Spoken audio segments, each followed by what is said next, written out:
7 अप्रैल रात 11:30 बजे ये अपडेट रिकॉर्ड कर रहा हूं।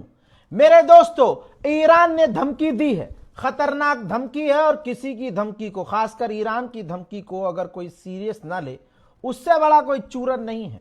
क्योंकि ईरान पर अगले कुछ घंटे में, वैसे तो ईरान पर टॉप के हमले शुरू हो चुके हैं, लेकिन ईरान के आगे अभी और बड़ी मुसीबतें हैं। ईरान ने कहा है कि अगर हमारी रेड लाइन को क्रॉस किया गया, हमारे इंफ्रास्ट्रक्चर पर हमले किए गए और हमारी बिजली घरों की तरफ आंखें उठाई गई, तो अब सऊदी का नाम ले लिया है ईरान ने।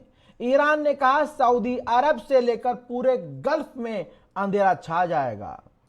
जी हां, ईरान ने कहा है कि अब पूरे इलाके में, और सिर्फ यहां बात नहीं, अब नई बात और कही ईरान ने कहा कि अब यह जंग मिडिल ईस्ट से बाहर निकल जाएगी। तो आप समझ सकते हैं कि ईरान किस तेवर में है और किस मूड में है। उधर अमेरिकी अखबार द वॉशिंगटन पोस्ट ने क्या लिखा है, यह है इज्जत डोनाल्ड ट्रंप की। लिखा है कि क्या ईरान से जंग के बाद डोनाल्ड ट्रंप अपना मुंह दिखा पाएंगे दुनिया को। क्योंकि दोस्तों, इस जंग में, ऐतिहासिक जंग में, अमेरिका और ये जो गुलाबी सुअर है इतना जलील हो चुका है कि आप सोच भी नहीं सकते। पूरी दुनिया में गुलाबी सुअर का मजाक उड़ रहा है। उधर ईरानियन कमांडर ने ऐलान किया है कि नई जंग का आगाज हो चुका है, नया दौर, नई जंग, और हमने पहली बार अपनी फतह और सेजल मिसाइल दागी है। फतह 2 सेजल मिसाइल जो आसमान में जाके 2 बार विस्फोटक होके अलग होती है, यानी ऊपर जाती है, फिर उसके 2 टुकड़े होते हैं और दोनों टुकड़े दुश्मन के टुकड़े टुकड़े कर देते हैं। उधर बहरीन यूएन के अंदर बिल लेके आया था कि यूएन की फौज जबरदस्ती ताकत के दम पर स्ट्रेट ऑफ हॉर्मुज खुलवाए, जिसमें 11 देशों ने साथ दिया। लेकिन चाइना और रशिया ने वीटो पावर का इस्तेमाल करके बहरीन को फिर से बाहर कर दिया। बहरीन यूएन का फिलहाल प्रेसिडेंट है। ईरान के खिलाफ बिल लाया था, लेकिन वीटो पावर का इस्तेमाल किया चाइना और रशिया ने, और बहरीन को झटका दिया। लेकिन एक भाड़ू है देश, जिस भाड़ू देश का नाम है पाकिस्तान।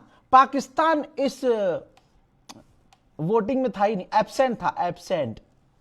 उधर ईरान ने दी है जानकारी, 14 मिलियन ईरानियों ने अपने मुल्क के लिए लड़ने के लिए, या यूं कहूं शहादत देने के लिए साइन कर दिया है।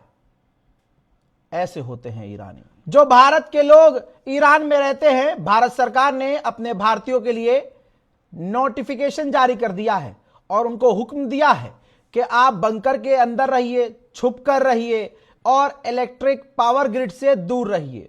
नंबर भी 4 जारी किए हैं, आप देख सकते हैं डिटेल में नीचे 4 नंबर और ईमेल आईडी है। इमरजेंसी के लिए, आपातकालीन स्थिति के लिए आप इस पर कांटेक्ट कर सकते हैं। ईरानियों ने दुनिया को दिखा दिया है कि बहादुरी किसे कहते हैं, बहादुरी किस चीज का नाम है। मेरे दोस्तों, जरा इस तस्वीर को देखिए। ईरान के नेताओं ने मांग की कि पावर ग्रिड से दूर नहीं, बल्कि पावर ग्रिड के पास जाइए, अपनी बिजली घरों के पास जाइए, ह्यूमन शील्ड बनाइए, ताकि अमेरिका इजराइल हमला ना कर सकें। मेरे दोस्तों, कोई और मुल्क के लोग होते तो वो भाग जाते, लेकिन ईरान की औरतें तक वहां पहुंच गईं और उन्होंने पूरे पावर ग्रिड को घेर लिया। दोस्तों, अमेरिका के दूसरे सेनेटरों में अब खौफ है कि डोनाल्ड ट्रंप पागल हो गया है, जीत के लिए कुछ भी कर सकता है। ऐसा ना हो कि यह परमाणु का इस्तेमाल करे। हालांकि व्हाइट हाउस ने तुरंत सफाई दी और कहा कि नहीं, परमाणु बम का इस्तेमाल नहीं किया जाएगा। लेकिन सवाल यह है कि डोनाल्ड ट्रंप और व्हाइट हाउस पर भरोसा किसे है। ईरान ने पहली बार खुली धमकी दी है। ईरान ने कहा कि कोई भी आड़ी टेढ़ी हरकत की गई तो बाबल मंदीब, जो लाल सागर वाला रास्ता है पूरी दुनिया के लिए, वो भी बंद कर दिया जाएगा।